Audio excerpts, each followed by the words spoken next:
தமிழ்நாடு சட்டமன்றத்தில் பட்ஜெட் கூட்டத்தொடர் நடைபெற்று வருகிறது. துறைசார் கேள்விகளுக்கு அமைச்சர்கள் பதிலளித்து வருகின்றனர். இந்த நிலையில் இன்று தமிழக பட்ஜெட்டின் 2025-2026 ஆண்டுக்கான இந்து சமய அறநிலைத்துறை மானிய கோரிக்கை நடைபெறுகிறது. இதில் அத்துறை தொடர்பான கேள்விகளுக்கு அமைச்சர் சேகர் பாபு பதிலளிக்கிறார். இந்த நிலையில் மானிய கோரிக்கையை முன்னிட்டு சென்னை மெரினா கடற்கரையில் அமைந்துள்ள முன்னாள் முதலமைச்சர் கருணாநிதி, பேரறிஞர் அண்ணா ஆகியோரின் நினைவிடங்களில் அமைச்சர் சேகர் பாபு மலர் தூவி மரியாதை செலுத்தினார். அதில் கலைஞர் சமாதியில் கோபுரம் போல் அமைக்கப்பட்ட அதில் தமிழக அரசின் சின்னமும் இந்து சமய அறநிலைத்துறை என்ற பெயரும் இடம்பெற்றிருந்தது. இந்த நிலையில் இந்துக்களின் மனதை சேகர் பாபு புண்படுத்தி விட்டதாக சமூக வலைதளங்களில் கண்டனம் எழுந்திருக்கிறது. திமுகவினர் காலகாலமாக இந்து சமய மக்கள் நம்பிக்கையை புண்படுத்துவதையே தொழிலாக கொண்டிருக்கிறார்கள் என கடுமையாக விமர்சித்துள்ளார் பாஜக முன்னாள் தலைவர் அண்ணாமலை.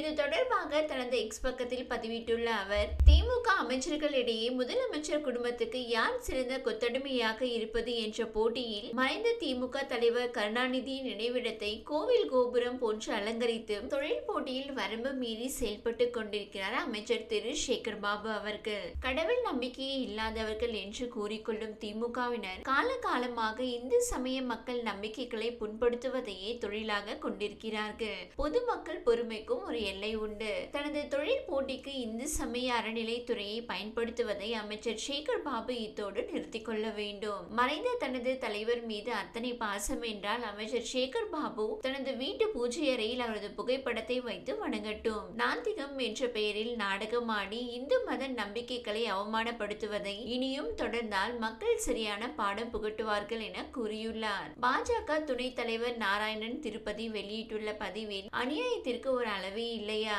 திராவிட மாடல் அரசின் அராஜகத்திற்கு எல்லையே இல்லையா? கருணாநிதியின் சமாதியில் கோவில் கோபுரத்தை வரைந்திருப்பது வன்மையாக கண்டிக்கத்தக்கது. ஒட்டுமொத்த இந்துக்களை இழிவுபடுத்தும் செயல் இது. முதலமைச்சர் மு.க. ஸ்டாலின் அவர்கள் உடனடியாக இந்த செயலை கண்டிப்பதோடு சமாதியின் மீது உள்ள கோபுரத்தை அகற்ற உத்தரவிட வேண்டும். இந்து விரோத திமுக அரசு ஆலயத்தை விட்டு வெளியேறு. இந்த நாள் இந்து சமய அறநிலைத்துறைக்கு சமாதி கட்ட துவங்கிய நாளாகட்டும் என கூறியுள்ளார். இந்த வீடியோ உங்களுக்கு பிடித்திருந்தால் லைக் செய்யுங்க. மேலும் இதுபோல் வீடியோ தொடர்ந்து பார்க்க நம்ம ஒரு சேனலை சப்ஸ்கிரைப் மற்றும் ஃபாலோ செய்யுங்க.